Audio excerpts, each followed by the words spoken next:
physically tonight, especially coming from the Game 7 in Boston, flying straight here, the altitude, just how did it all feel for you on the court tonight? Felt great. I think everybody felt great. Missed some shots, didn't get back a little bit, but overall, I feel like everybody's win was good. Everybody was moving well. We just lost the game. Next question, first row on the right side. Okay, we're going to go on the left side here, third row, gentlemen. Yes. Anthony Chang, Miami Herald. Jimmy, Gabe, did it take a while? Did it feel like it took a while to get used to Denver's offense, just in the unique way they kind of generate shots around the rim, especially in the paint there early on? I mean, they're a physical group, and I think we had to adjust to their physicality early, especially myself. I mean, they had a couple layups on me early that we had to adjust to. But, you know, it's a long series. First to 4 wins, adjustments will be made, and we'll learn from this loss. First row in the middle, Joe Barden. Joe Barden, The Athletic. 2 questions. First, Gabe, you got kicked in the head there. I was wondering how you're doing after that. And then when teams play the Nuggets in the playoffs, when they see them for the first time, they remark with how much force they play. And so I'm just wondering what you thought of the Nuggets through one game. I mean, I got a lot of hair on my head, so my head's doing all right, thankfully. But they're a good team. They're well coached. They're talented. You know, it's going to be a challenge. It's the finals. You know, we don't expect it any other way. We're looking forward to game 2.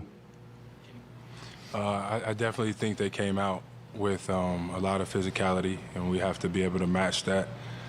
They did their job on their home floor. You have to say that, but we will be ready. Like he said, we will adjust, do some things very differently, and come out here and be ready to get one for game 2. Left side in the 5th row.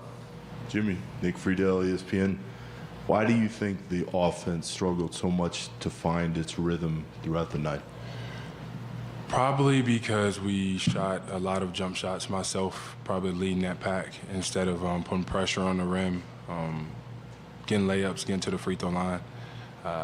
You know, when you look at it during the game, they all look like the right shots, and I'm not saying that we can't as a team make those, but got to get more layups, got to get more free throws. And whenever you miss and don't get back, the games get out of hand kind of quickly. We gave up too many layups, which we also can't have happen. But that's it as a whole. We got to attack the rim a lot more, myself included. On the left side, 4th row. Jimmy and Gabe, both for you. Wes Goldberg, Locked On Podcast Network. It felt like Bam was involved in the offense even more than in previous series. Was there things that you guys were able to do as this game went on to just play off of him a little bit more than maybe you guys were doing earlier? I mean, I think we're always trying to find Bam. And the way they guard, he tended to be open with some of our sets a bit, and he made some good reads tonight and made some shots. You know, he's aggressive. We're going to need him to continue to be aggressive and continue to attack and continue to make the right reads for us.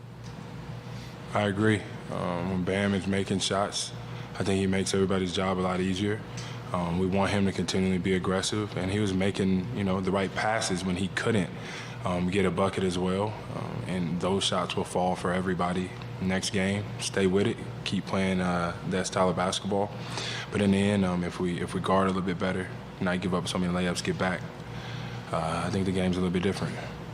Staying on the left side, 2nd row. Peter Bow with The Athletic. Jimmy, I'm curious, Haywood Highsmith seemed like he was a bright spot for you guys tonight. Just what did you see out of his game, and what has he done to kind of earn more and more playing time?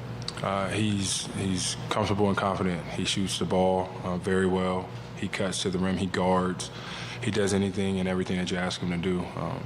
Tonight he spaced the floor incredibly well. He had some timely cuts, you know, some stops, some hustle plays, and that's, you know, what made his mark in this league for him, and he's continuing to do it even in the finals. Going to the right side, 2nd row. From Heat.com, Jokic had an efficient night and also had the 14 assists, so he kind of got to both parts of his game. How do you think you guys did in this first attempt with him, and what do you want to adjust with his unique style of play? I mean, he's talented. He's an MVP. You know, he's going to make plays. He's going to be great at times. We just got to continue to make it difficult. You know, be physical with him when we can. Like we mentioned, take away the layups, try to take away these cuts, and you know, attack him on offense. Staying on the right side, 2nd row. With the way Will Guillory with the Athletic, with the way they move off the ball, how difficult is it just to prevent some of those switches that lead to some of those Aaron Gordon post-ups or Michael Porter Jr. shots at the rim, and how much is that going to be a focus in Game 2, not allowing them to create some of those switches? I think it was a focus in Game 1. It obviously will be a focus in Game 2 as well. We just got to be better on put body on body and making sure that we're challenging everything at the rim, not giving up back cuts and slips for open threes. I think whenever we watch this film, it's going to look way worse than it really is, but that's the only way we're going to learn from it. 2 more questions, first row. Tomer Zarli from Clutch Points. Jimmy, you play an all-around game. You have been for a while. How do you balance kind of feeling your way through a game versus, putting your head down, attacking, and not just playing off what they give you, but making stuff happen yourself? I think I've done well in that area. I'm always going to pass the ball to my teammates. I have so much belief and faith in them that they're going to take and make shots. And if they can't, then they're going to make the next play. That's how we've been playing all year long. That's not going to change now that we're in the finals.